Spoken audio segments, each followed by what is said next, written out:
डोमना के साथे दारू पी के हो गली चूर।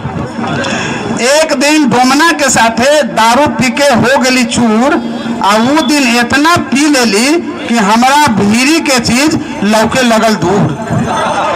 वो दिन इतना पी लेली कि हमारा भीरी के चीज लौके लगल दूर। दारू साथे लेग पीस खा के एकदम हो गली मस्त। दारू साथे लेग पीस खा के एकदम हो गली मस्त। पर ई का सुबह में होवे लगल दस्त। पर ई का सुबह में होवे लगल दस्त। जब दो चार गो हो गल दस्त तो हम बिल्कुल हो गली पस्त। जब दो चार गो हो गल दस्त तो हम बिल्कुल हो गली पस्त। इतने में ओने से औरतिया हमार दौड़ के आयल। इतने में औरतिया हमार ओने से दौड़ के आयल और बोलक का हो गल बाजी।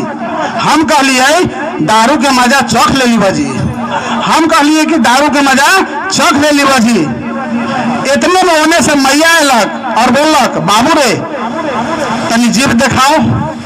बाबू रे तनी जीभ दिखाओ। हम कहलिए मैया के पहले डॉक्टर के बुलाओ। हम कहलिए मैया के पहले डॉक्टर के बुलाओ। डॉक्टर जी आयलन, आला लगैलन और 4 सुई भोंक दिलन। सुई के दर्द से हम हो गए बेचैन। हमरा ये हालत देख के मेहरारू के डबडबा गेल नैन। हमरा ये हालत देख के मेहरारू के डबडबा गेल नैन। अंत में अपने लोग से हम यही कहम कि नशा न करी है।